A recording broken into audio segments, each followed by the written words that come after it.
Morning everyone. I have a project to share today, and I guess you could put this under the something new category as well. Although it's not 100% something new, but it sort of is something new. Let me just explain. I was trying to think up things that you could do with your fabric postcards. I'm going to try this again. I don't know why my phone kept falling out of the little holder thing I've got it on. Ooh, scared me half to death. The phone went flying twice. Not once, twice. It just flipped out of this thing. No, it's just one of those regular phone holders. And I've got it attached to an arm that goes to a tripod. Scared the living dooties out of me. Anyways, let's try this again. What to do with fabric postcards? I got to thinking, instead of tucking them away in a drawer or making wall hangings on them, because not everyone has wall space, I was trying to think of other things that you could do with them. And I thought of something that you could do. You could actually make like a box, storage boxes out of them, and display your beautiful postcards and beautiful fabric postcards. So this is actually, I decided to make a sewing box.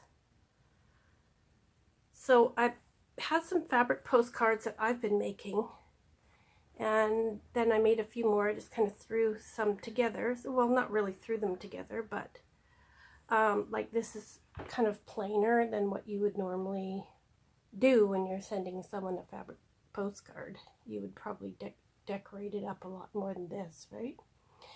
And so what I did, in order to make a larger box, I added an extra little panel on the end of it, so it would be a little bit longer on one side. So here's one of the more done up postcards. It's kind of based around this beautiful flower fabric. So I embellished it up to match some of the colors in the fabric, and just put on some of my laces and things that I had, decorated it up. And this side I kept quite plain, just sort of white and plain and puffy.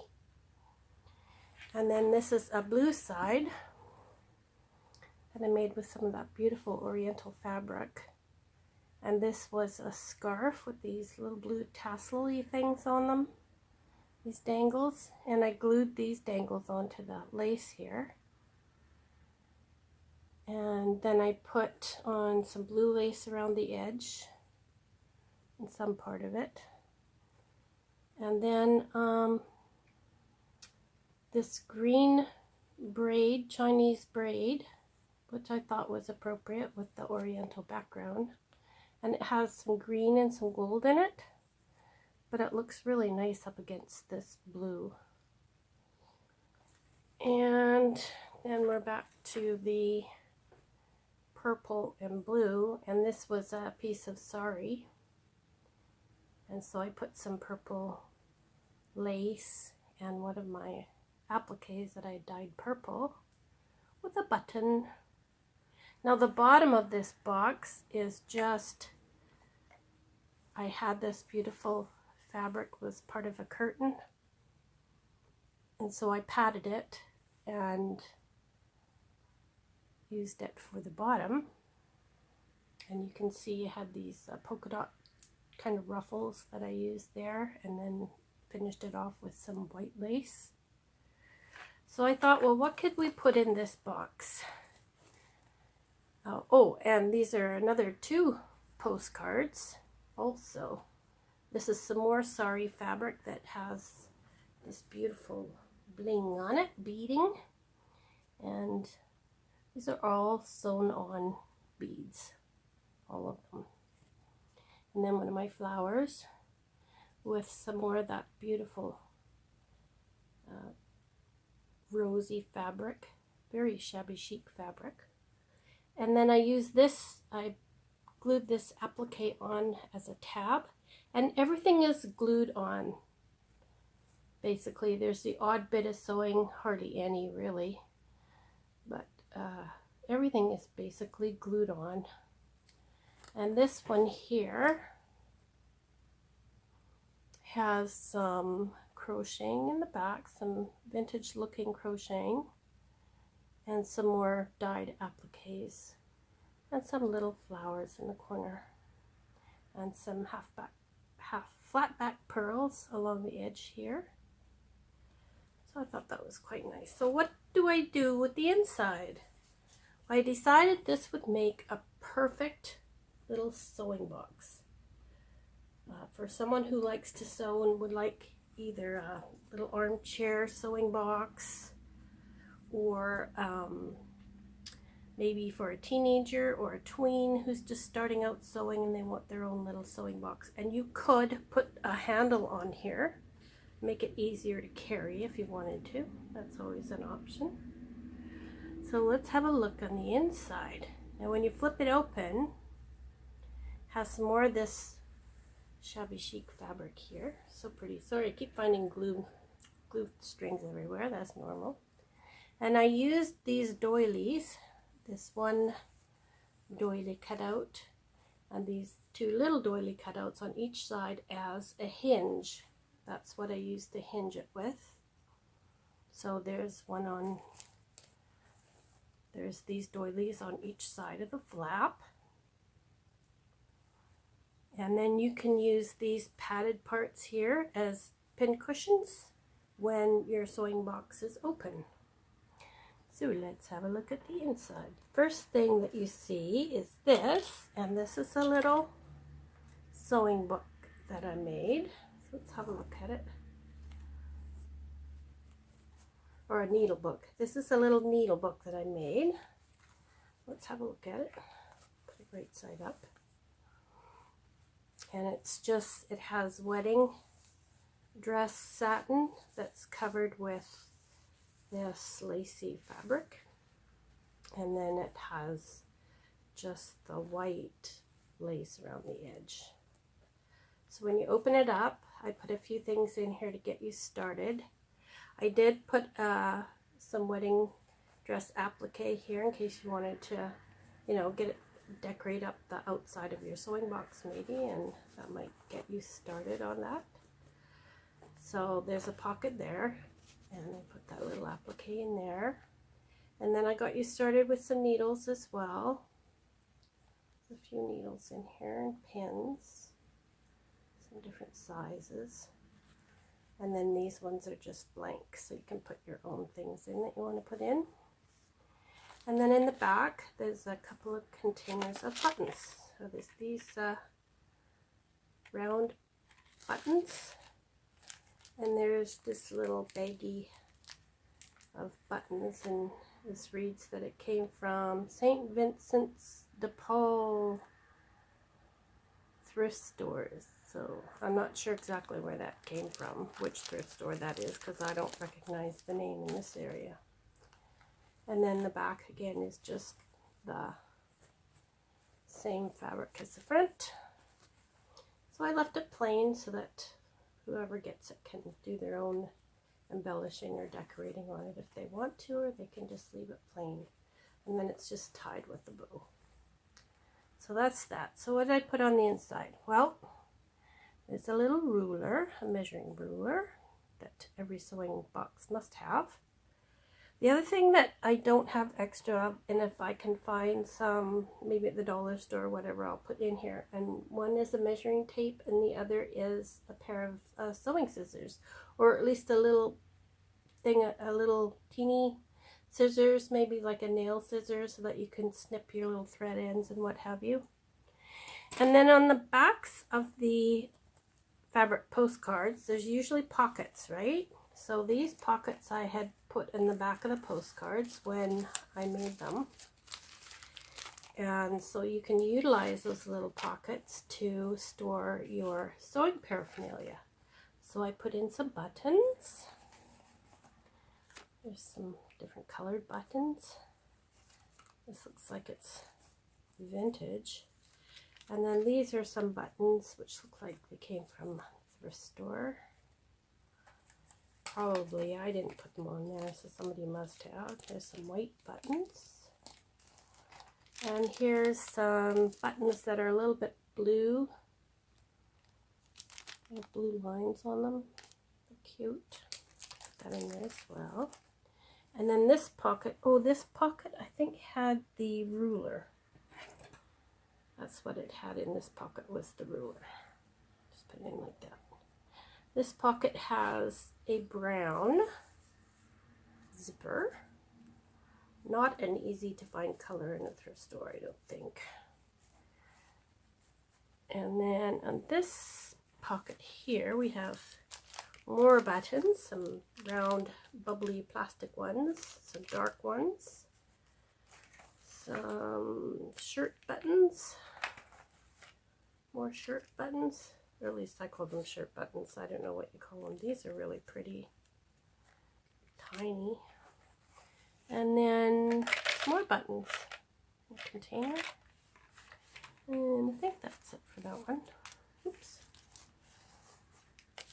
Tuck these buttons in there. So we'll get you started with buttons. And then in this pocket I put some stretchable yellow seam binding. Some snaps. I didn't have any containers that are full. These are just containers that I've collected, you know, from thrift stores and garage sales and what have you, and just over the years, so I'll put some of those in there. If I had full ones, I'd have given you full ones, but I don't. Those are all I have of the things that I own. Like of these, they're just all partly full. And then this is iron-on patch for blue jeans. And I thought I'd give it to you to try, because once you start using these for patching your jeans, especially if you've got a husband that goes to work and comes with holes in his jeans, they're perfect. And you can buy these in larger sheets, and then you just cut them to size. And my mom always found that if you trim the corners round, they don't peel off as easily.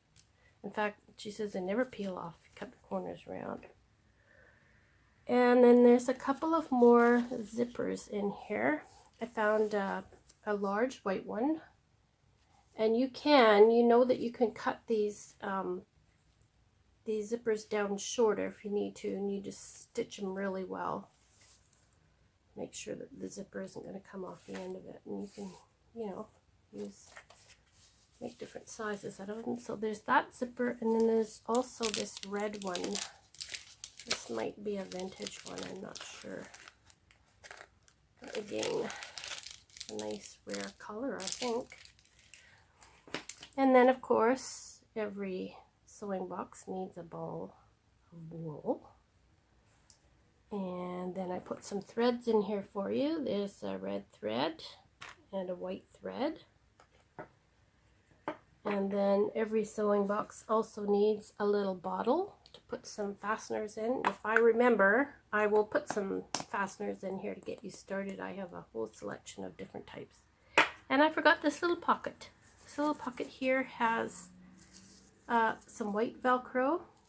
It looks like it had been glued at one time onto something.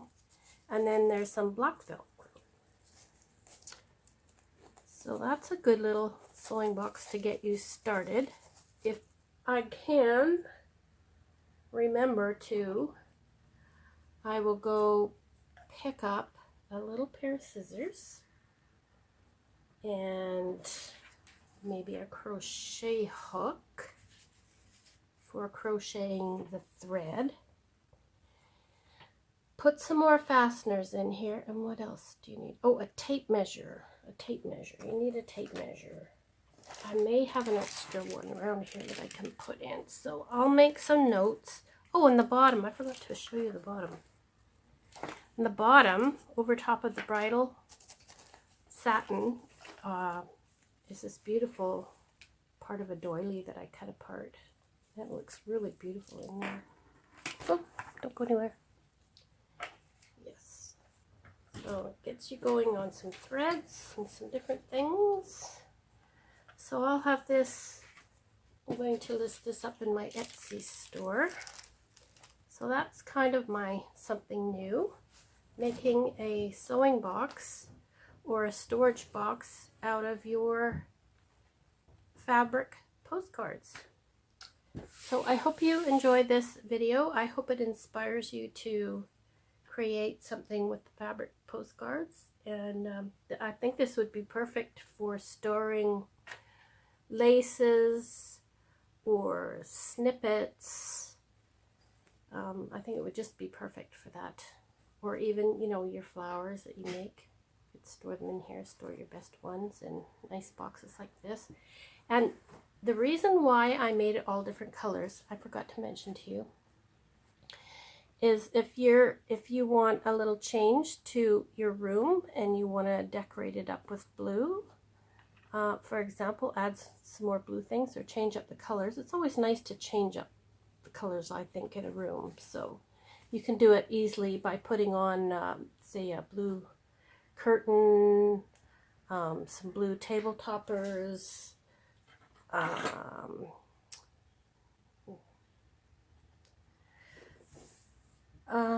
blue tablecloths, some blue doilies, stick out some pictures, hang out some pictures that have some blue on it, and turn your box so it shows the blue side, and there you go. And same with, you know, pink, you're in a pinky red mood or a shabby chic mood, or if you just want that, you know, clean white pristine look for a while. I mean, there's just so much you can do with these boxes when you do them all different colors. So that's my share for today. I hope you liked it, and we'll catch y'all next time. Bye!